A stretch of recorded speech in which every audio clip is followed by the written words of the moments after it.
Hey, you there. Thank you for watching, and welcome to Forge Alliance Forever. Today, I have a 6v6 custom match here on the most amazing Neuroxis map generator.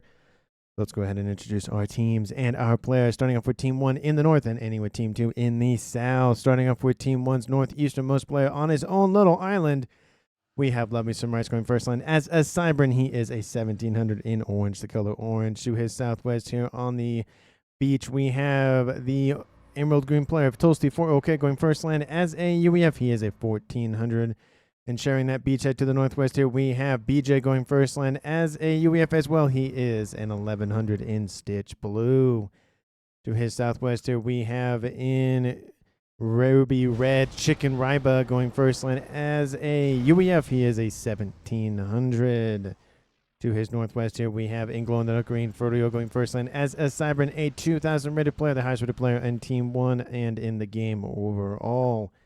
And on the other side of this bay here to the northwest here, we have Legend Lord 2 going first line as a UEF. He is in Royal Blue as a 1500. So for Team 1 side of the map, they have 4 UEF and 2 Cybrans, which means Team 1 lacks Aeon and Seraphim technology.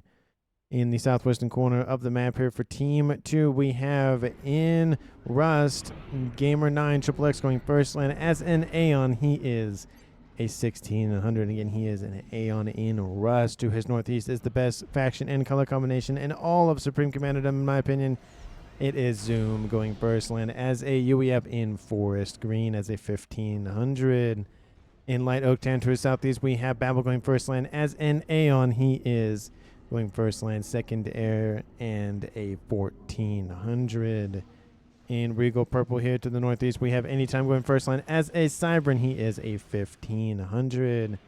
In Chevy Crimson to his southeast, we have Tripossess going first line, second air as a UEF. He is a 1900, the highest rated player on Team 2. And he is in Chevy Crimson. And last but not least, for Team 2 in the northeast on his, well, not necessarily own portion of the map, but on a little bit of a peninsula, he is SPCR going first land in Pac-Man Yellow as a 1500. So for Team 2 side of the map, they have 3 UEF, 1 Cybran, and 2 Aeon, which means not only do Team 1 lack Seraphim, but Team 2 do as well, which means there are no Seraphim represented in this game. Apologies to those who love to arrive early but make grand entrances. You are not represented in this game, but hopefully you will enjoy it nonetheless. And as a reminder, Team 1 also lacks Aeon technology. So for 12 players on the map, how much reclaim do they have to scoop up?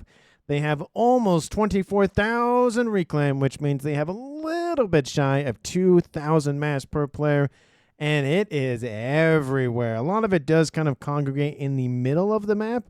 There's definitely a lot of 200s, 150s, 250s, 300s definitely within reach of these players' main bases. And taking a look, let's say at Team 1 side of the map, they have 1, 2, 3, 4 Trimex positions on the front line, as well as a Twin Mechs here on this, is it Lower Plateau? It is, yeah, it is Lower Plateau or Lower Valley, or yeah, I guess that'd be a valley, not a plateau. And decent amount of one-offs. Maybe this is another Trimex right here. And we can probably call that another Trimex as well. But besides that, I mean, there's definitely a nice grouping, a nice section of mass extractors to grab for each of the players. But honestly, without any sort of major terrain, it's going to be very easy for these players to invade one another. And this looks eerily similar to another map. Maybe it was yesterday, maybe it was a couple days ago that I casted, that has essentially these water corners that really didn't do anything that game, and I don't expect realistically anything else to happen in this game in terms of Navy. Maybe we'll see one of the Aeon players in this game on Team 2 go for a missile ship spam. Maybe we'll see some Cybran Salems. I mean, it's not a short walk. It's a little bit of a walk. It's not terribly to get to the other side of the water, so maybe we'll see that outbound from possibly Love Me Some Rice. But besides that, I don't expect to see that much Navy in this game. These players could surprise me, and they focus Navy heavily, but I don't really see that on the cards currently. So we'll see what our players are just up to as we go ahead and move. This map is almost a 20 by 20, which means it's going to take a little bit for our players' comms to get to the middle of the map. Looks like transport loading up with some engineers. Probably going to go to the middle of the map. Yes, they are going to that lower plateau. And it looks like there is a counter UEF transport already laden with some engineers on board going for its set of reclaim. And it looks like it's just going to be a mad dash for the middle. Team 2's anytime getting a nice little Team 1 mechs. They're going to start reclaiming the edge. And actually going to go for a distance build to the... Oh, no, oh, maybe not. Maybe he'll do it.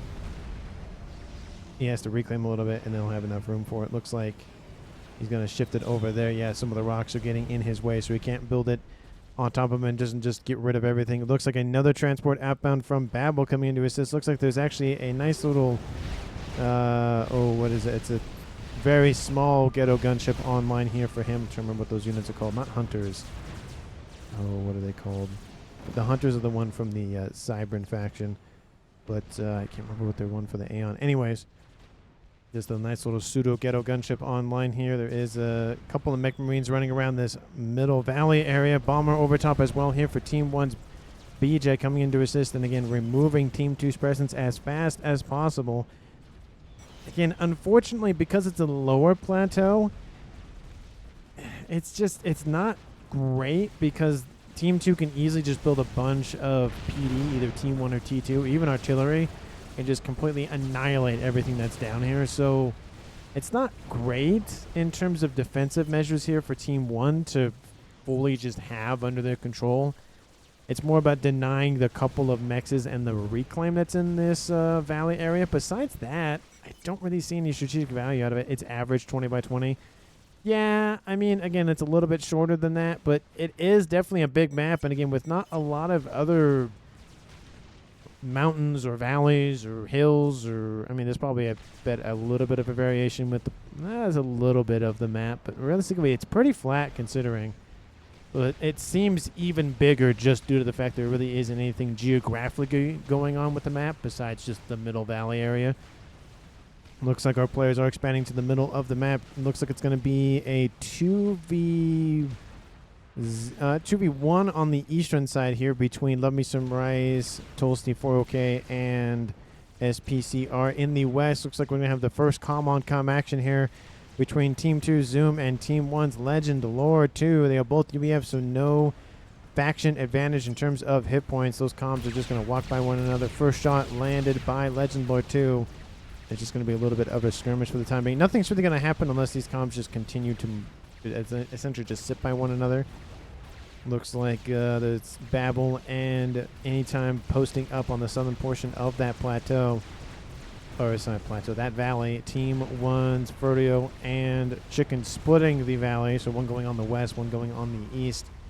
And BJ coming in to assist as well. Looks like he's just going to walk all the way to assist the eastern side of that valley. Gun damage range has been started here for Tolstoy 4. Okay, he does have the burst upgrade online. It's the little engineer drone on his shoulder. He gets the, looking at the comm, I think it's the left shoulder that he gets, and then it's the right soldier. It's soldier. I can never... Shoulder. There we go. I always want to say soldier for some reason. I don't know why. That's one of those, like, I almost stuck with a lisp whenever I say that. Don't know why. It's the only word I think I do that with. But we do see Team 2's Rigard Airslot player of Gamer9 XXX just sitting in his base. I don't blame him. He's going to be focusing on his upgrades. He's going to be starting with his T2 almost online. Team 1, do you have T3? No, you don't. Looks like he's building another facility, so it's going to be a little bit more time to see that T3 upgrade materialize here for the eastern player of Team 1's air. I mean, we could see another air player in the corner. That's usually what we see in a 6v6. But it's definitely going to be one of those things where having two air players will benefit one team or the other very prominently. And I think it was yesterday. I think it was a 5v5. So this is a 6v6 with, again, a very similar Neuroxis map that was generated, but not exactly the same. I definitely think this one's a little bit even more heavy on land. The other one was, I mean, it was... essentially all land with a lot of air presence as well. But this one's going to be even more of a focus. You can see just the horde of spam on the western side of the map here for Zoom. He is pumping everything he has into Team 1 units. Look at this. 91 strikers plus a couple of Lobos. So he's sitting at over probably 100 Team 1 units and he's just going to storm the gates of Legend Lord. Legend Lord is on an upgrade. I hate to tell you that, Legend Lord 2, that thing is not going to finish. There is a absolute monstrosity of Team 1 units. Would have liked to see some archers, some Team 1 AA units here for Zoom, but I mean, given the almost 100 units moving in, it's gonna be a slogfest. Not a slogfest. It's gonna be a lot of death here on the western side of the map. Zoom is in the yellow, but Legend Lord is being focused on by those strikers outbound from him. Looks like he wants the kill very, very quickly here in this game. 9 minutes on the clock will be the first departure if Legend Lord doesn't finish the upgrade, which he will finish. He's just gonna build it and see what he can make out of it. Units coming to encircle him all about. Legend Lord drops into the red, sub 2,000 hit points and dropping very, very quickly. Sub 500 does get a rank inventory at the last second, but it doesn't matter. And the upgrade does finish, and Team 2 Zoom scores the first kill of the game at a little over 9 minutes. And that spam is continuing to reinforce his position. And there he goes. Zoom does have a rank inventory as well. This position will be transferred over to Furio. Definitely makes sense because he is on that western side. He also is the highest rated player, so it would naturally go to him anyways. And it looks like Zoom will secure this position quite easily, just given the absolute massive amounts of units outbound. It looks like he's could easily, just based on what we can see here, could easily just send everything he has east and possibly just isolate Furio very, very quickly here. It looks like Furio might just start to retreat just due to the fact of all that spam starting to congregate over there. In the east, we're seeing very similar results here for Team 1. With Tolsty 4OK leading with a gun upgrade. SPCR also has his gun upgrade. Looks like SPCR is able to hold those forces out just a little bit more than his mirror of Legend Lord 2, also due to the fact he has gun already done. And Team 1's Tolsty 4OK does not have an absolute monstrosity horde of T1 units to send against his opponent. Tolsty at 1-star veterancy, and SPCR almost on his way there. Needs probably one more kill. Yep, there it is. 1-star veterancy online. Overcharging constantly back and forth between these two players. Definitely a decent amount of bombers being spammed out here by Tolsty to deal with the rest of those units. But it looks like it's starting to kind of homogenize a little bit. Looks like Tolsty 4OK is going to fall back, at least for the time being. And those units do peter out for him very, very quickly. And more reinforcements in the air do come and assist here from the purple player of any time. It looks like SPCR is in the yellow, but again, it's still very much a back and forth here. It really hasn't slowed down. It has slowed down a decent amount because there's a lot of units that have already died. But it's going to be a little bit of just a small hill to climb here for Tolsty. He might be able to claim the area, but it's, again, deep in Team 2's territory. And the Comm, unlike Legend Lord, is still alive, so he's going to have a lot more resistance to deal with than what Zoom is currently dealing with. Looks like Zoom is just going to continue to send his forces into Team 1's territory. Look at this. Essentially isolating Legend Lord's old base, saying, no, you can't have that. And Legend Lord is going to get some revenge from beyond the grave from Team 1's Furio. Bombers are dropping around. Zoom's commander should have built some T1 AA. Is on fire, trying to move out of range. He actually has a shoulder that's actually on fire as well. Needs to get in water immediately.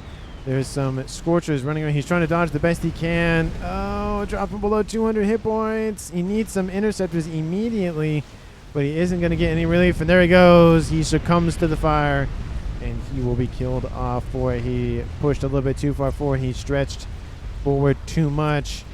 It looks like that is going to be a kill. Team 1, Furio going to come in and try to, again, assist with these incoming forces for now under the control of Tribe Pizzazz. They have stopped in their tracks, giving a little bit of time for these comms to at least get a little bit out of range. Units being transferred over, looks like to Gamer 9. Everything being transferred over to Gamer 9. I feel like that would actually be easier to go to Babel, but T3 Air Technology is online both for Gamer 9 and for Babel, so both of them went for the air game rather than the land game. Tribe Pizzazz has T3 Air online. And what is this? Team 1's BJ Lands Engineers back here gets a T2 Naval Headquarters spammed up very quickly, and now has cruisers online. Just assassinating mass here for Team 2's backline. This is definitely going to hurt the eco very, very quickly here. And I think he's starting to spam. It looks like that's a gunship. T2 Mechs about to die. Upgrading to T3. Definitely doesn't want to lose that. He may not even notice it. You can see this is what Team 2 can see. They don't know anything what's going on. But they do see some shots, and that Mechs does die, so we know something's over there. One gunship, I don't think it will stop one T3 gunship. And we do see Tulsi trying to make it into the water. Same thing that happened to Zoom, but it does look like Tulsi will be able to make it into the water. He's still sitting at 7,000 hit points, so again, he'll be fine for the time being. But he will be in enemy territory, unfortunately, and T2 torp bombers could easily be spammed up. Gunship was killed off, excuse me, so one broadsword versus one T2 cruiser, at least from the UEF variety, is going to overpower him. Looks like he has the advantage. Team 2 doesn't know where he is. Trying to follow the shots, and he will be forced back. That little bit of move outbound from BJ's, I mean, definitely unexpected. I didn't think anything would happen with Navy, let alone landing on the other side of the map. But, again, he's blue. A little bit blends in with the environment, just a little bit. But that is a great move outbound from him. Going to do a little bit of damage. Again, went for the cruisers, not for the destroyers, which means he can lock out air, at least around him for a little bit. Time being very, very easily. Reinforcements from the west here for any time coming in to assist these reinforcing units outbound from Tulsi for OK, and as well just engineers reclaiming here for Love Me Some Rice to get his eco speeded up a little bit more. T3 air is online for him. DJ going for T2 air as well. T3 air also online here for Furio. He does have dual base. He's going to be able to be a little bit more accelerated with the air game here. And we do see, again, also the Gamer 9 XXX also has two bases, so that also helps. So it essentially balances it out on that western side of the map. But Team 2's SPCR does just succumb to the amount of units outbound from everyone, out from Furio as well. Looks like probably some fighter bombers or just some Team 1 bombers or something outbound from Furio just to eliminate him. Probably was a Corsair or two. You saw that over here from the west here. Bullying me so hard with the 3v1. What did I do to deserve this? Well, you were there. So that's why you deserved it, because you were there. Team 1 has 5 players left. Team 2 has 4 players left. They're dealing with the cruiser spam in the southeastern corner of the map. They dealt with most of them. Another one does come online. And it looks like a frigate facility has been spammed up to deal with these as well. More bombers are outbound. It looks like not Gamer 9, but Trapper's Edge will deal with that very quickly. He does know where that T2 naval headquarters is, and that cruiser has definitely seen better days as it's killed off by those bombers. But does get a decent amount of kills in that time. Bulwark Shield online, going to deter a little bit of the damage to that facility, but not a lot. And Team 1's Tulsi's forces still pushing in. Gets some AA around his commander just to protect himself, and now he's going for T2, I would assume. That's his left arm, so that definitely makes sense. That would be T2. That way he can get some more T2 flak and maybe some other, maybe even torp facilities just in case. I wouldn't be surprised. Navy, says Zoom. And that's possible for Toasty, but I don't really see that. It's very close to Team 2's front line and actually a little bit further back. Tac missile launcher has been started for him, so he gets rid of his drone and goes for tac missile. And this facility is just on its last leg at this point. It's going to be killed off. I do love the play. It did a little bit of damage here to Team 2's backline, but not enough, unfortunately. Probably should have waited to build up a couple of cruisers and then send them in all at once and do more damage, but it's one of those things where maybe it works, maybe it doesn't. We do see some engineers over here to the west. Another T1 naval facility coming online here for BJ. Going to do the same thing in the western pond. He does have some reinforcing units outbound from Chicken to at least secure the beachhead over here, but looks like Team 2's player of Gamer 9 just spamming up some mongoose to deal with those units over there. Do have a couple of grenade launchers as well on board those mongoose to do a little bit of AoE, but there are a decent amount of parashields nearby as well, and some units outbound from Furio to punch through those T1 strikers. T3 units online here for Team 1's Chicken in the middle of the map, going after some defenses and mechs in the middle here for any time. 17 minutes on the clock and 3 players have died. One of them on each side of Team 2 and one on the western side of Team 1. Naval base has been taken out, and looks like there is a nice little Wagner online. They have torpedoes going after Tulsi's commander.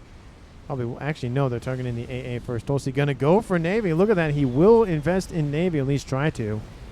Don't know if it's going to go anywhere, but maybe. Good job, BJ. Now Eco Boss says, love me some rice. Do love the encouragement here from Team 1's player. Love me some rice saying, hey, you've done a great job. go for air, go for eco. He has T3 air as well. So 1, 2, 3 players on Team 1 have T3 air. Team 2 also has 3 players on T3 air. We're going to see a lot of air starting to materialize for both of these players. We have Restorers online, and seeing what happened in the East here against Pizzazz.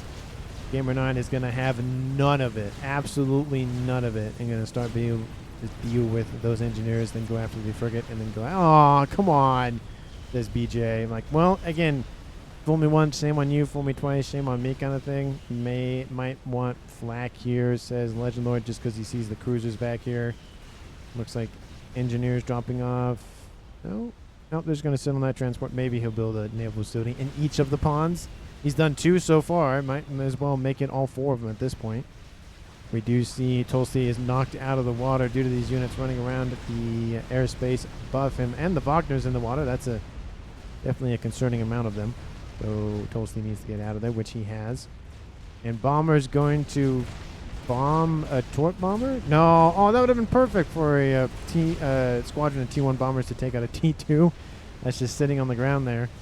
And they do just run by. They're not really being stopped by Team 2. Bombers are going to get some damage done. Looks like they're going after T3 mechs. I mean, they're not going to kill it, but they'll kill off the storages, excuse me.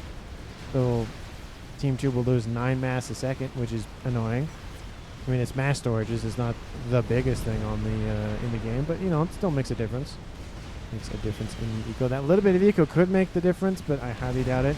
And it looks like Tolstoy trying to, again, you know, waddle between land and sea, is able to reclaim a couple of those frigates around him, but he is being isolated here in the eastern corner. At this point, when he was in the water and had a little bit of coverage from land, he should have just sent it northward and just tried to get out of Team 2's territory. But you can see this anytime trying to isolate any sort of, you know, land momentum in the northward direction for Tolstoy. He's just going to sit there. Either he he gets some AA, which he could easily do, spam up some T2 flak that would take out the bombers very quickly.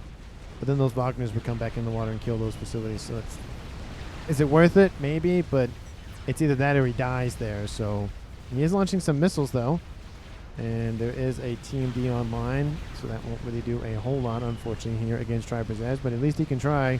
Restorers moving in eastward to take out this group of T1 and T2 units. And Restorers actually just ignoring that group. Where are they going? Going after Love Me Some Rice. He's out of the water on not necessarily Team 2 side of the map, but now we see Purple's forces outbound from Anytime coming in to surround Love Me Some Rice. He drops into the yellow, and he's dropping very, very quickly. Restorers and ASF trying to protect these units, and there he goes. Love Me Some Rice gets annihilated by Restorers at 20 minutes. Team 1 loses Love Me Some Rice, the easternmost player on Team 1. He actually controlled Cade there, tried to get a little bit of a little bit of damage on board those Restorers, but it wasn't enough. Team 1 at 4 players left. Team 2 at 4 players left as well. Tied up game at 21 minutes. Team 1 sitting at 900 mass income. Team 2 at 780. That's most likely... a little bit of power stalling a little bit for a couple players, but that is definitely what's going on. I mean, not definitely what's going on, but that's essentially the mass. Not mass. Yeah, that is the mass income here for Team 2. Well, I'm struggling today. That's at least 100 plus advantage. That is a decent amount to be ahead, especially at 21 minutes. Map controls sitting about a little bit more than 50% considering the valley area and the eastern side. But with the death of Love Me Some Rice, it's going to open up some doors and a little bit more APM for Team 2 to exploit a little bit on Team 1, at least as the game progresses. But let me know down in the comments who you think is going to currently win this game. And of course, if you haven't done so already, like the video and subscribe to the channel. I really do appreciate all the time and attention you get to these videos, and obviously your continued support in watching me produce a cast every single day. It again has been good. It has been a little bit stressful sometimes when I'm either traveling or whatnot. I have to record a couple videos ahead of time, because most of the time I essentially just record the video the day before the video comes out. So it's like today I'm recording on a Tuesday, which will be released on a Wednesday. But I do have a trip in July. I'll be gone Canada for a couple weeks, so I have to start stockpiling some videos anyway. But I do appreciate all of the time and attention you give them, and commenting as well. I am a little bit slow sometimes and whatnot, but I do appreciate the patience with me as I try to keep up with all the comments. I really do appreciate it, so thank you so very much. And let's see what's going on here in the middle. We have some redirecting going on here for Team 2's anytime forces, but can only redirect one missile at a time, and the other Loyalist does get taken out, and the Spearheads are perfectly fine for the time being. They do have some TMD to defend themselves, because those missiles now, once they're redirected, their friend or foe tag gets turned off, or it goes from friend to foe in relation to at least Team 1. So they're like, oh yeah, that's not a friendly, so we're going to shoot that down. So there's no other instance of you can redirect the Billy Nuke and the Billy Nuke won't be targeted by the defenses and it blows up the comm kind of thing. It will be targeted by the defenses, so it doesn't really work anymore. But yeah, that's just one of the benefits of having Loyalists and having T2 Cybern Cruisers as well. I think it was a game a week ago that I learned that was a thing, and I will try to point that out if at some point when I do cast a game with Cyber Navy of, hey, those can redirect missiles. Probably shouldn't keep your cruisers sitting there because they will not feel good in a couple minutes. But we do see some Perseus just reducing this base to ash in the western side of the valley. Team 2 losing territory, just nipping at the east, on the west, in the midwest, losing territory every which way, and it's showing a little bit in the mass. But Team 1 has caught up, so again, it mainly was that power issue. It looks like. So Team 1 and Team 2 realistically on pace for mass production, and it could just be that Team 2 was waiting on upgrades to finish, and then the eco skyrocketed kind of thing. That does tend to happen where Team 1 finishes upgrades or the other team finishes a tiny bit faster, so there's this massive gap, but it's realistically the other mexes are upgrading. It just took 20 or so more seconds for the upgrade to finish. Air expansion here on that island. Unfortunately, he's kind of limited by mass and but island size, so let's be a little bit more strategic of how much he places where.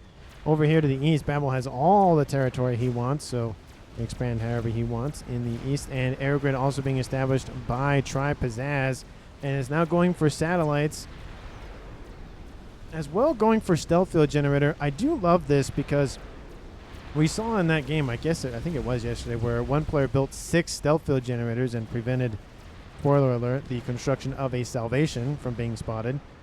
So that's a thing. Not that you can prevent it entirely, but when you have stealth field, radar signatures don't work unless it's Omni, then it doesn't really work there. It does work there, but you're not going to have an Omni facility essentially on the coastline essentially. And without any spy plane runs, you wouldn't see it anyway. So definitely a good point to mention that you got to just have constant, intel gathering operations, even if it's, hey, I'm going to build 5 or 6 spy planes, send them in all at once, and then maybe I'll see something, versus build nothing and you see nothing, and then game ender, artillery, whatever comes up, and you go, would have known about that had I actually done intel operations. So definitely something to consider. Of course, you got to constantly be gathering intel, even again if it's just you don't have the mass for just a bunch of T3 spy planes. At least send just a squadron or so of Team 1 just to send something. Something is better than nothing, of course, but we're seeing missile launchers being used to try to force back Team 2 on this western side, outbound from Ferdio. Let's have those spearheads, those T3, just spamming missile platforms, and it looks like it's starting to break through the defenses. Oh, Mongoose got hit by that missile. That's gotta hurt.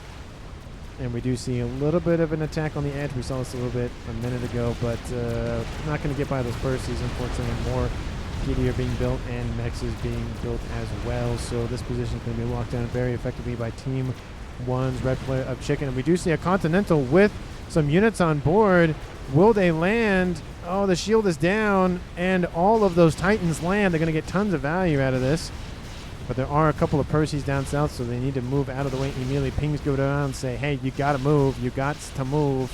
T2 Mechs is taken out, and now it's going to be just running around the map. I do love just one unit sitting here, just as a nice little mobile AA. First, will get a shot off. Will it be redirected? I don't think so. Team 1 bombers trying to do what they can to deter these Titans, but they move fairly quickly. Engineer going to try to reclaim. Actually, no one's reclaiming that. Nope, that gets killed off. It looks like they're taking out more and more engineers and build power, just trying to target what they can. They're in the main base here for Tolstey. It's, again, definitely annoying. Are you even here? How can you not see that? It says Legend. What's he going on? Oh, is he talking about that drop that happened a couple seconds ago? I would assume so. No idea what's going on with that conversation. Anyway, move Percy's and it does nothing. What is he talking about? No, there's a lot of Titans, but he's Legendlord's on team 1, so I don't know what he's referring to exactly. Air help top, says Gamer9. I'm probably talking about over here. And now those Titans are trying to push through the Titan wall that Team 2 established, but there's just so many more Titans for Team 1. It really just doesn't do anything. There are some restorers outbound here. I don't see a lot of flak. I mean, there's a couple of units, but there's not a whole lot. Mongeese coming to assist the massive amount of Mongeese as well. And ASF do cloud the skies. Gunships as well. Some Spectres, definitely good gunships as well. They're not as... I don't know if they're the best T2 gunship, but they're definitely effective, I would say. And they lack hit points. They only have 800 or something, but definitely better than nothing at this point. Volters are really good as well, but I would not pick Stingers. Stingers are cheap, but for damage, I just can't build them. They're just, if I have nothing, then I just build 2 more bombers. They're even cheaper. Kind of thing. But Mongeese again trying to just slow down this Titan armada, but land army. And looks like it will be stopped for the most part. A couple of them will break through, but this is a decent horde of mass for Team 2's player of Gamer9 to scoop up. All of the ASF came to the rescue here on the western side. Would have allowed Team 2 an opening, Team 1 an opening on the eastern side, but it looks like the ASF count's really favoring Team 2. When you do have 2 players focusing air versus 3 players focusing on air, will tend to favor that team that does that. But of course, that one player on Team 1 does have 2 air grids, and they're starting to expand outward. You can see in the east. Looks like some of them were damaged, unfortunately, so possibly a bombing run or something occurred, or some gunships or something happened. Titan's still alive over here from Tri Pizzazz. I mean, look at this. 1, 2, 3, 4, 5... Mechs is down so far. Gonna get a 6th one. Has done tons of value here for Team 2. We can see that Eco still be in the lead here for Team 1. So despite raiding operations, Team 1 is still in the lead for mass, which indicates that Frodio's at 700. So that's essentially the discrepancy right there. I wouldn't be surprised to see him having some RAS comms or something coming out. Looks like he is going to build those here pretty shortly. Satellite over top here for Team 2's Tri Pizzazz going after the P-Gens. Looks like this one was reclaimed, so the explosion was nullified. The Furio's on top of that. It does have a T2 naval headquarters to the west. Probably just going to build some cruisers out of that for some mobile AA. Don't blame him in that. It's a good choice for AA. Those look like Tolsty has made it to the other side of the little landmass over here and is now in the water on his side of the map. He's not going to be chased down by some Wagners or anything else in the water. But still, look at this. Team 1 just slowly but surely forcing Team 2 back ever so slightly.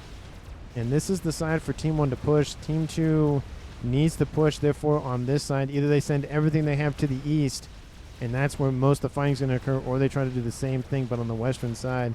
2000 not here, says Chicken. Gave base to wrong person for sure, dude. Can't even save his mixes from 2 units. Oh, I was talking about those Titans, I guess is what he was talking about.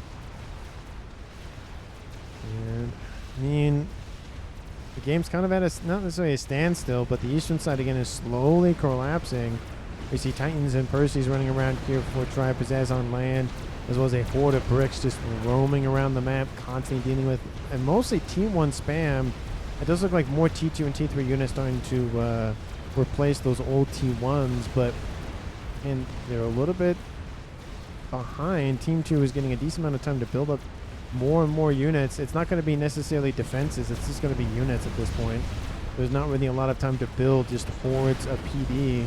They're going to try to have some position over here with some Team 1s and T2s and some artillery, but again, it's not going to do a whole lot. There's units also on the edge of the map of the water raining in from this position outbound from Tolsty. So again, Team 2 is being hemmed in very, very quickly. I mean, ASF count is, at least for one player, looks like it's favoring Furio, but he's sitting at 100 ASFs with 2 Continentals and some units on board. He's also has, of course, 1 satellite, soon to be 2. Yep, soon to be 2 satellites online.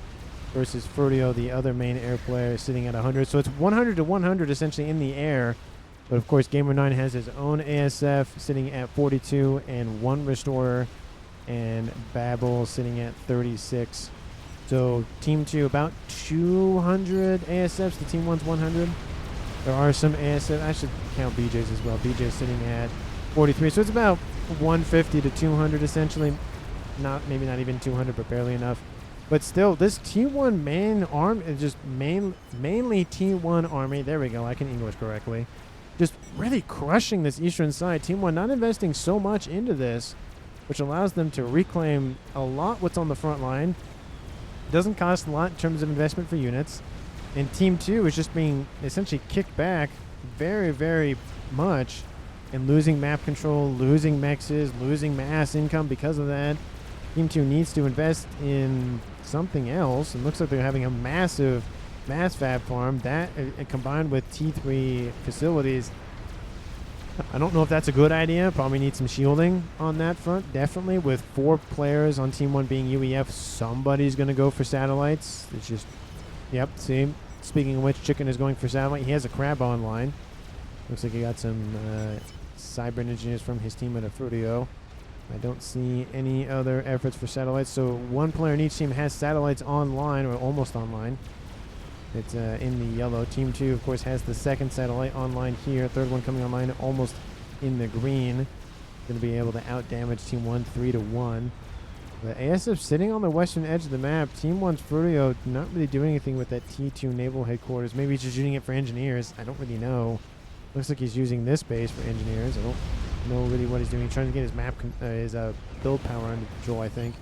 Because he has mass to spend, and he doesn't have the engineers to spend it. That's probably why he's doing it. And shields are being upgraded, and mass is also being dumped into some RASCOMs as well. Team 1, they have mass. They just don't really spending it. Laser has been started here for Frudio. Maybe we'll see some telemaser comm action. Gamer9 going for RAS. But not really a lot of investments on experimentals for Team 2 on this eastern side. I see 1 bug. Don't really know why, but I see a bug at least partially under construction.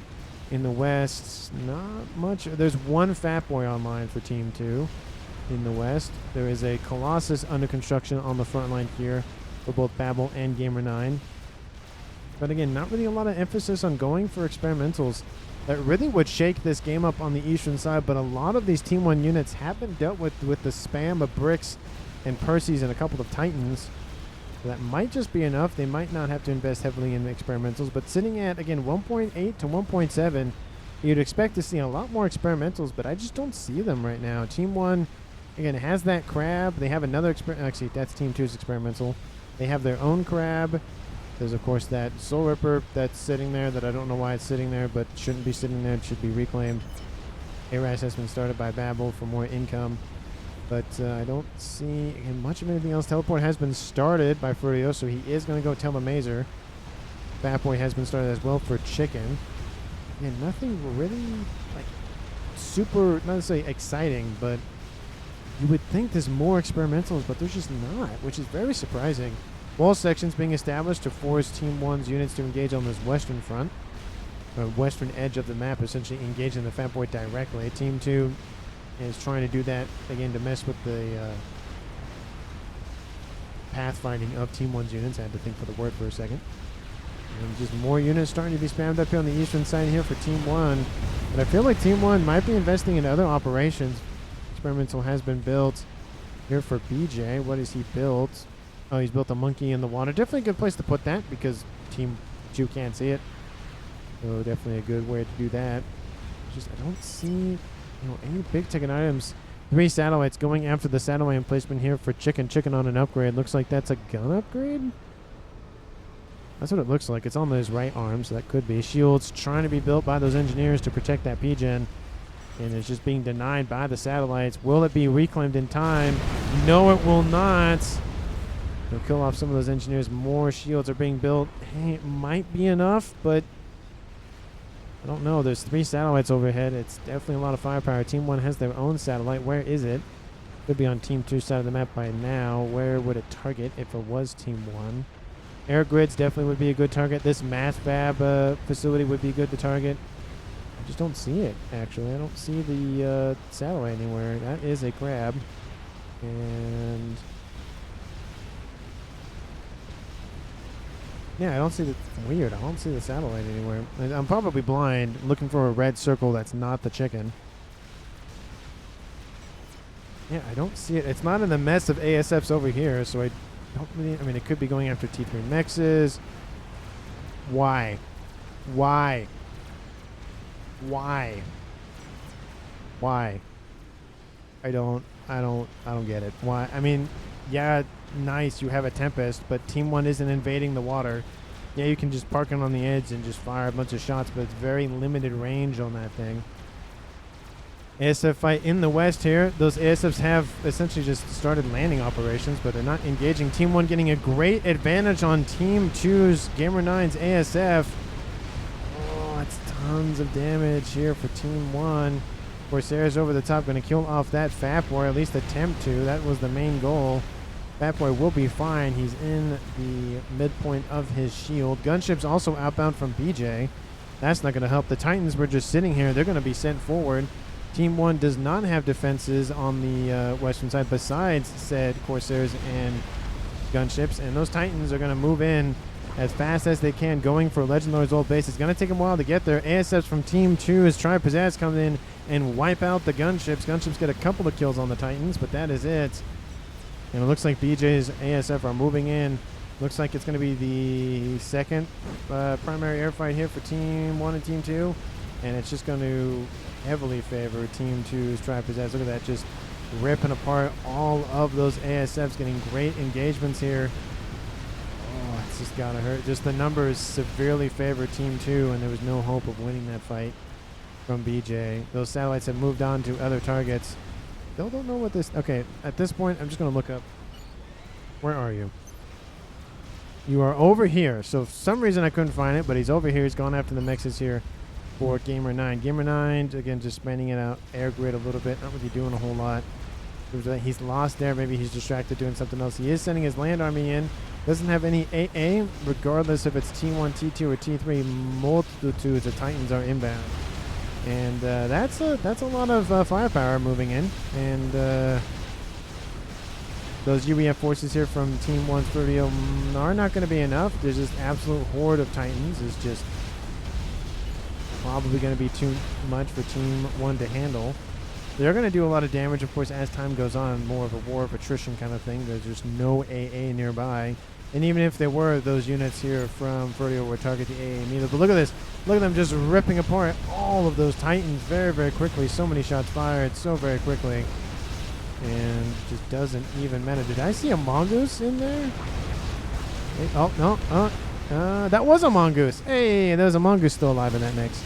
Because I saw its grenade fire. But this base here, originally by Legendlord 2, is going to see better days, most definitely. And everything's going to be ripped apart. Team 1 PD being spammed up very, very quickly, though. That might be enough to hold off all those reinforcements from Chicken coming to the west. Second satellite is online here for him in the middle. Team 2 have the air advantage, I would assume, at a minimum at this point. Tri Pizzazz sitting at 133. And Team 1's Frudio sitting at 76, so definitely a 2-to-1 advantage. Not counting, of course, the ASFs from Babel or Gamer9. Maybe Gamer9 actually gifted those. No, I think Babel gifted his over to, because they're all, no, yeah, those are a mix of Coronas and Wasps in there. Tri Pizzazz not sitting at 100, sitting at 200, excuse me. I didn't notice that. I was like, there's no way that's 100. No SMD, says Zoom. That's definitely unfortunate here for Chicken. That is a lot he can lose. T3 Mechs is dual ringed, 2 satellites, and a Fat Boy under construction. Does Team 2 have a nuke somewhere that I do not know about? Do they have a mobile nuke somewhere I don't know about? No. There's that Tempest hanging out. Not really doing a whole lot.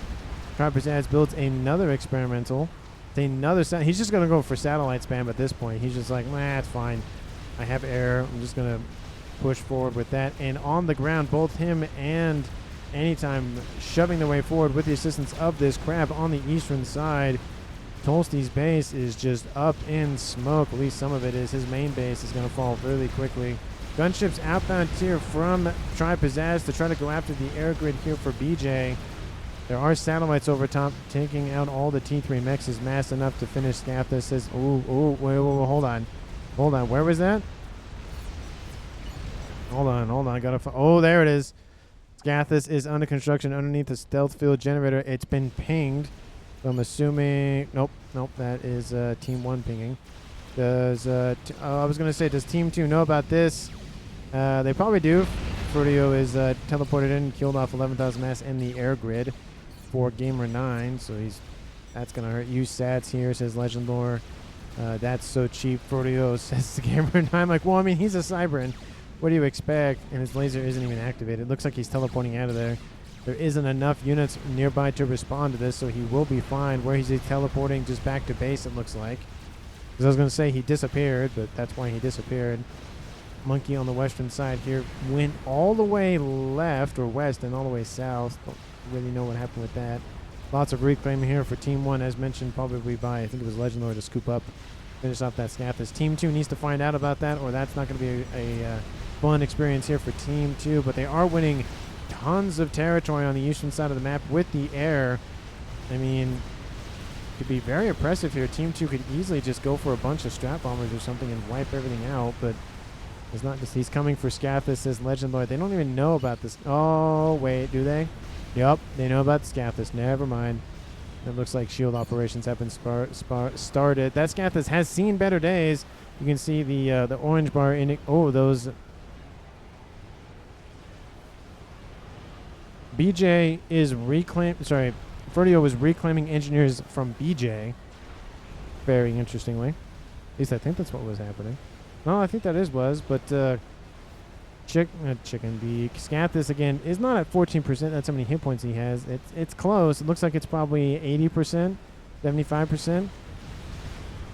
Team 2 needs to crack that shielding, but 4 satellites are online. Looks like they're moving towards here. It looks like they might be going after the FAF boys over here that are trying to intercept the forces here for Tri-Pizzazz as well. He's doing a lot at one time. He's managing satellites, his air. I guess you can call it this way. It may be the same thing, but not really. And land at the same time. He's building up strap bombers down here. That's probably what he's going to go after, is that Scathis at this point. That would crack the shielding if he built enough of them. T2 gunships being spammed up. Looks like they might be going after that monkey to the west. Those Spectre 2s, those T2 Spectres. Now these satellites not doing anything. Probably should fix that. Looks like he will fix that going northward after probably the Fat Boys, I would assume. And that Scoreboard does get built eventually. Tri-Pizzazz is given control of it. Yep, they are targeting that Fat Boy deliberately. They're just really only main target to go after. Titans and Percy's moving in, taking out this Rascom base here for BJ. And it will go up in smoke, but a couple of those Percy's will die to some Fat Boys. And 2 more moving in. Explosion somewhere. It looks like it was probably Rascoms. And Spectre gunships still running around. And some restorers in the mix as well. More Spectre gunships being spammed up here. Team 2's player Babel just focusing on gunship production. Looks like he might try to crack Team 1's defenses with just a gunship rush. But that Scathis is almost online. I mean, that bar is very, very close. Team 1, that could be the way back into this game. Bug online. ASFs are targeting it. It will get shot down. It will be on Team 1's side of the map. Rascom base has been destroyed. And ASF move in for Tri-Pizzazz. He could have easily protected that bug, but just being very cautious with his ASF. I don't blame him. Doesn't want to be shot down by AA all the time, but he lost his bug. That was a little bit more firepower than he probably should have lost. Gunships moving in, but they're not giving orders to continue forward. That Fat Boy will probably not make it back to base. That one will be. And it's a lot of firepower bearing down on Team 1's doorsteps. You see in the south, satellites focusing the satellite emplacements here for Team 2. More shield grid, a little bit being expanded. Artillery also under construction. Another satellite being built. More shields are being built. Yeah, the satellites are targeting the satellites from Team 1 are targeting the satellite housing, or the satellite operation facilities here for Team 2. And that fat boy does not make it back to base. Unfortunately, the fourth one is going to be targeted, and the crab is going to rip apart the rest of the space for BJ. And a whole lot going on that island over there to the east. And the entire, essentially, eastern edge of this beachhead has been destroyed. The Colossus is online, running around the bottom of the seafloor. Looks like it's going westward. Could actually go after the air grid. That'd be a decent play from Babel. Just going to destroy that off. Scathis has been completed. Going after Tri-Pizzazz's base. He needs more shields immediately. He's very spread out, which is not what you should be with a Scathis. It's very easily, the shots, are so wide that, just damage gets done very, very quickly over a large area. And there goes one of the satellite bases or facilities. Artillery is landing. Shields are falling. Ooh, that's not great. More shields have to be built. Second artillery was started. Does Tri-Pizazz just have mass? He can't. No, he's spending way more mass than he probably needs to. So, at this point, invest in some shields. You'll be fine. Feel like Team 2 does have an artillery almost done in the form of Anytime's Disruptor. And it looks like the strap bombers that were outbound from Tri-Pizazz don't even get to their targets. Definitely unfortunate. But 3 satellites are still overhead here for Tri-Pizazz. Again, that mobile artillery has seen better days. So, the hit points on board that thing aren't great. Actually, there's 4 satellites, excuse me, not 3. Looks like mop-up operations here against BJ in the north. Colossus has landed on land. Engineers running around the map over here. Gunships ripping apart the rest of the defenses here for Team 1. Again, Team 1 is hemmed in to the northwestern corner of the map. Satellites now targeting the satellites here for Team 1's chicken. Shield will fall. Oh, and that facility is just barely out of shield coverage. Will it be enough? No, it won't. They need to recharge their satellites. It might be enough to get a... Oh, but one of the satellites gets shot down. Well, shot down, air quotes. It gets... the facility got destroyed. But that's not going to help. That is definitely not going to help that situation. T2 shield has been targeted, upgrading to T3. That's not going to happen in time. There it goes. And will that... laser facility. No, 300 hit points. Another satellite gets taken out. 2 more remain. Ooh, that is rough. And the 2 that remain are those 2. The base here for Tri-Pizazz has definitely seen better days. Those satellites and Scathers are wreaking havoc. There we go. I think it's wrecking havoc, but wreaking havoc. And there goes Billy Nuke? I think it was a Billy Nuke. Oh, maybe it was out from Tolsty, but he was taken out in the east by those T2 short bombers outbound from Babel. It's now a 4v3 in favor of Team 2. It was a tied game for a while. We still have the last bastion, not last bastion, but the island base in the east for BJ. The crab does get taken out. The satellites will live to see another day. Only 2 remain for Team 2's Tri-Pizazz. Team 2 does have an artillery. That Scathis might be the way for Team 2 to win this game, for Team 1 to win this game, for Team 2 to lose this game. We have some Solace's T3 torp bombers over here to the west as well. Looks like they're going to go after those cruisers in the water over there because they're just annoying. But yeah, this Colossus over here could easily just walk east and kill everything off over here. I don't know why. You could take the air grid out. You could take everything out over there, just leaving this facility online. Looks like there's another artillery online for Team 2. Where is it? It's coming from this direction, feels like. Is it over here? No. Is that one artillery? It looks like... I feel like there's another one somewhere. Maybe not. And Scathis still targeting Tri-Pizazz's base. His shields have fallen quite significantly. The shields around those satellites are falling. Third satellite will complete. But this one will die at the same time, essentially. So 1 for 1. Do some stuff. Stop... dumping, says Tri-Pizazz. Oh, looks like Babel's just giving a bunch of mass. But there go those satellites. Satellites are online, but one of them dies. Both the satellites will fall. Team 2 has lost all of their Novak satellites. I feel like there's another artillery online, but I guess not. Maybe it's just that disruptor. Yeah, it's just a disruptor. But Team 2 is launching an assault on the ground. Just tons of Titans. They're fast. That definitely helps the situation, and they fire very quickly. Each shot doesn't do a lot of damage when you have this many. it essentially does at that point. The damage per second is large. Look at this, just ripping apart all those T1 PD emplacements. And there are some Percys moving in, and groups of units also outbound from Tri-Pizzazz. Team 1 needs to mount some sort of frontline defense. They have two crabs, 2 fat boys for experimentals. I don't see... I mean, Team 2 is invading the water over here to the west.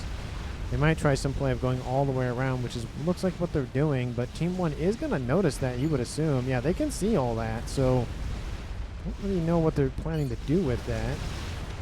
And this base still under fire here from Team 2. It's been a huge focus for Team 2 ever since the death of Legendlord. His remaining base has still been there.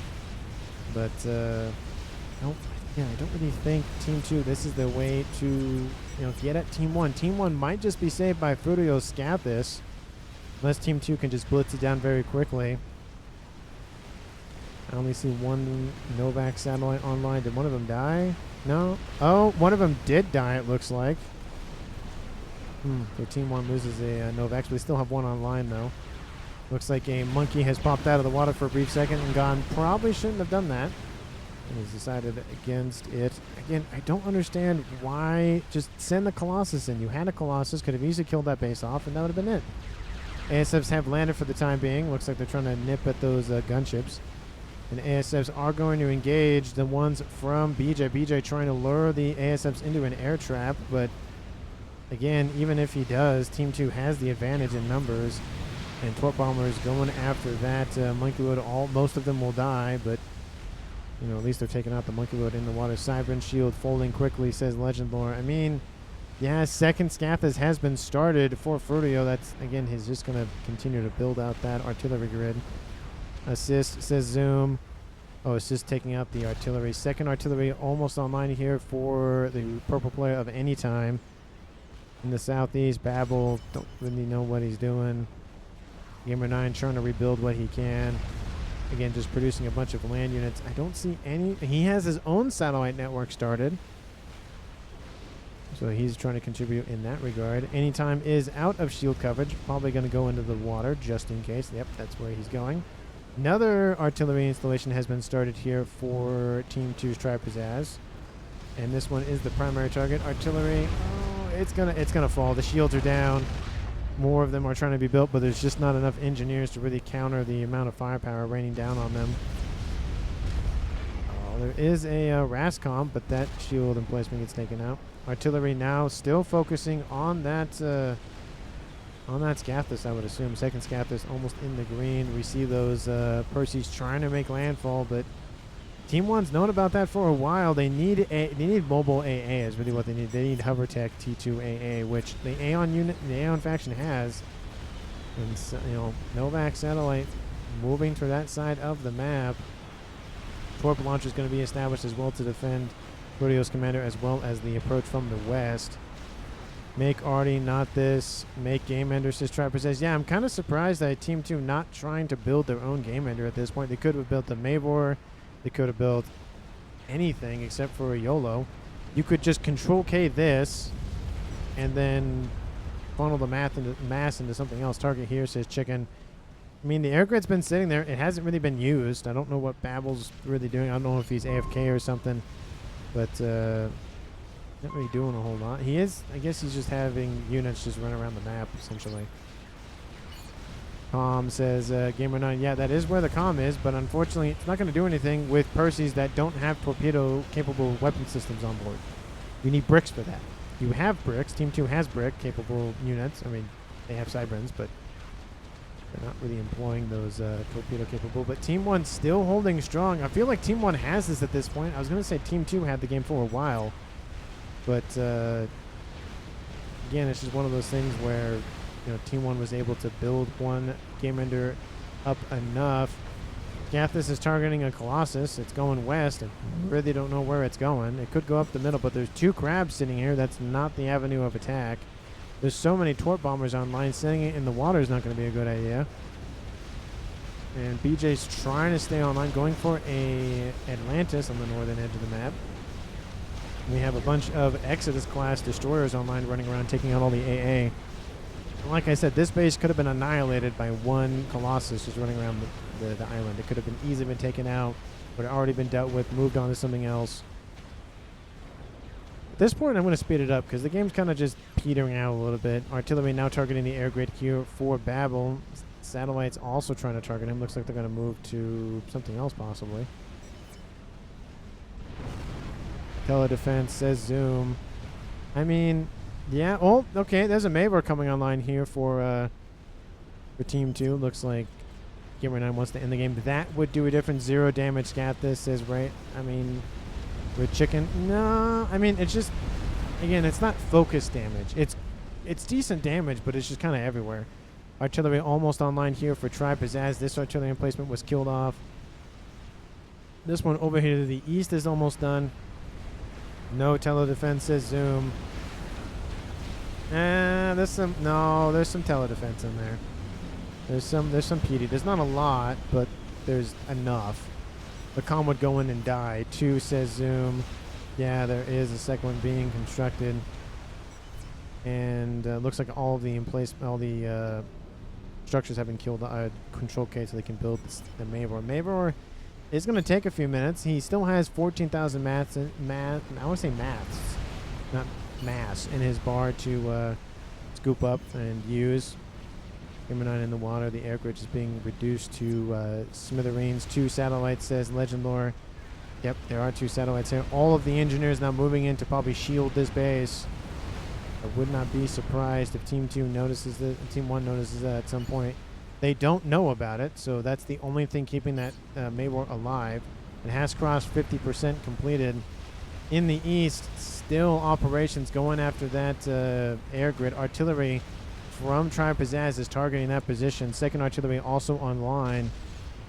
He's still, he's going to build maybe his Novaxes. Again, it's going to take him a little more. Target here says chicken. Looks like they're going after the artillery. So Team 1 is still distracted by everything else. They don't notice Gamer 9's Mavor. If that Mavor comes online before that the second Scathis comes online, that might be enough for Team 2 to win this game. That might be the only way that Team 2 can win this game at this point, just because this base is being so locked down by everything that's in it. And artillery is focusing on the air grid in the east, especially grouped up with the artillery here from Tri Pizzazz. It might be enough. No, it will be enough. The Mavor will crack it by itself. Scout guy says chicken. And we see a couple of Colossi running around for Babel, guarding the approach. Also with Colossus over here badly wounded, but it's still online. Mavor is in the green. How's the Scathis doing? It's also in the green. It's going to get close. Teleporter is done. Starting lasers is anytime from the Supreme Scoreboard. He might just telemaser in, try to kill off what he can. Artillery now focusing that T4 artillery emplacement. Satellite's going to start taking out all the P-gens to reduce the ability for Team 1 to, obviously have power so they can power everything. Shields are starting to collapse, though, around this air grid. And we have some Rascom's going to build more shields. The shields are down around that Scathis. Most importantly, on the the Novaxes are targeting the wrong satellites. That Mavor is not done yet. They could open the doors for an easy kill on that Scathis. One of the satellites was taken out. Was it taken out of the sky? Well, that is a satellite wreck. Felt like it was shot out of the sky, possibly. Maybe? No, that one. How did my Novax get shot? Okay, no, that's not just me. Gamer 9's like, where did my Novaxes go? I think I got shot by that Scathis. To be fair, teleporting in right there is probably not the best idea. Probably should have just teleported here. Oh, those tickle cannons are going to rip him apart. Pings do go down. Oh, nice. Tri Pizzazz control case. I lost con to everyone. Why don't we kill it? Focus Mavor. Team 1 knows about the Mavor. It's moving in to target. Anytime walks in. And explosions everywhere. Team 2 lost Tri Pizzazz. But it doesn't matter. Team 2 loses anytime due to the PD emplacements. And all it's going to take is a couple shots from those Mavor to kill this thing off. Artillery is landing, trying to keep those shields offline. Team 2 now at 2 players left. Team 1 at 3 players left. Satellite's now focusing the Mavor. Mavor still moving to get those sights on that Scathis. Shields are going to be, yeah, assist immediately, says Zoom. Yep, that's definitely going to be the case there. So Team 2 loses 2 players back to back. Again, it's the Scathis versus the Mavor at this point. We have some of the traditional T2 transport trying to block your shots guy move over here. And we'll look at them expand up, try to defend. Oh, this is getting very entertaining. Second, Scathis is online. I don't even know where it landed, to be honest with you. Oh, it's right there. And that shield says Zoom. Oh, the artillery is going to die. It's been transferred over to somebody else, so it's the retask or get to a different position. 2 artilleries over here to the east, though. Team 2 has 3 artilleries in the east and 1 over here to the west. Mavor again is firing, isn't fully powered up because it doesn't have all the PGens next to it, but you got to work with what you got. Shielding is starting to collapse around that Scathis. Artillery able to take out a couple of those transports. And so more and more transports trying to cover as much ground as possible. Another one lands. Oh, it's just, I don't know if it's going to be enough. Those artillery need to come in. Team 2 still has these ones. Those ones are going to fire here pretty shortly. Looks like they already are. And another one is going to be built. That was going to finish a 4th one. That's going to be 4 artillery and 1 Mavor. We have gunships inbound. Is there no AA? Oh, that's awkward. There is no AA around this. T1 gunship. I mean, it's going to just annoy the shields at a minimum, try to keep them from recharging, essentially. I think we have those Novaxes overhead. Well, we have, again, 4 artillery in the east, 1 in the west, 2 Scathis online. There goes the artillery shells. Going to start, again, opening some doors. Oh, it takes out more of those transports, trying to just guard that Scathis with as much effort as they can. Protect, protect, protect. Protect the Scathis, protect them. This will be a very interesting thumbnail. But the satellites, not satellites, so the artillery breaking through. Transports can only do so much. Shields popping on and off. Again, when you have 4 artillery in the east, I think there's only 4. Yeah, 4 artillery in the east and the Mavor in the west, which is still alive. It's losing a lot of its shields around it, though. All the shields exactly are down. Oh, it's going to be close. The shield pops back online.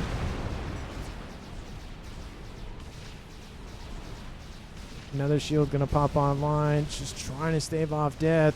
Crazy game, says Legend Lord. Definitely one of those weird games that, essentially a lot of stuff happened in the beginning, not a lot happened in the middle, and then everything happened at the end. Team 1's red player of Chicken Right or Yaiba moving southeastward to push on Babel. Again, 3 artillery and 1 of them over here. Still cannot break the shielding. It's slowly eating away. Transports being shot out of the sky constantly, acting as a 3rd type of second type of deterrent. First one being the actual shield.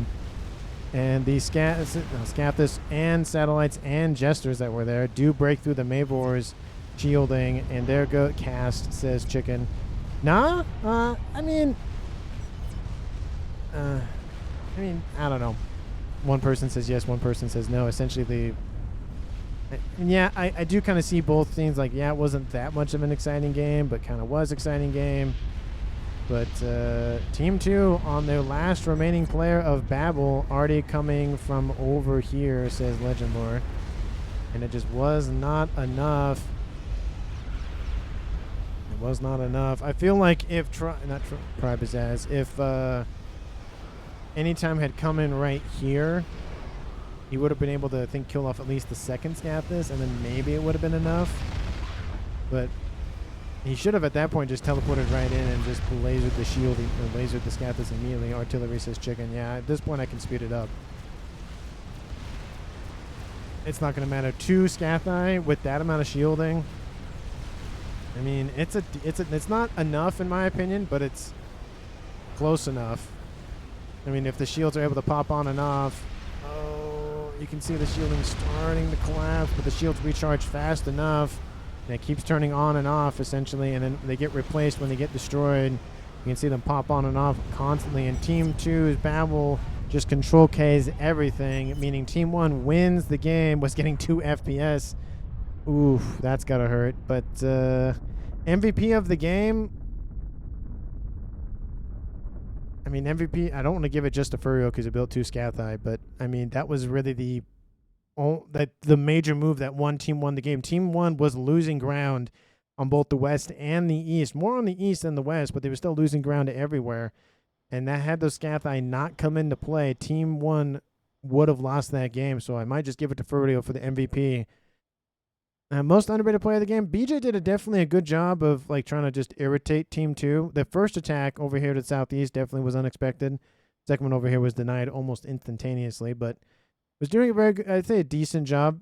Could have probably built a little bit more ASF in his base, and of course the base he got from, who was that, Love Me Some Rice. But I think overall, definitely maybe about 100 or 2 more rating points. Increase, definitely about maybe he played about a 1,300 rating. But again, let me know down in the comments what you thought about the game overall. If you haven't done so already, please like the video and subscribe to the channel. Thank you so very much for watching. I really do appreciate all the time and attention you give to these videos, and I will see all of you in the next one.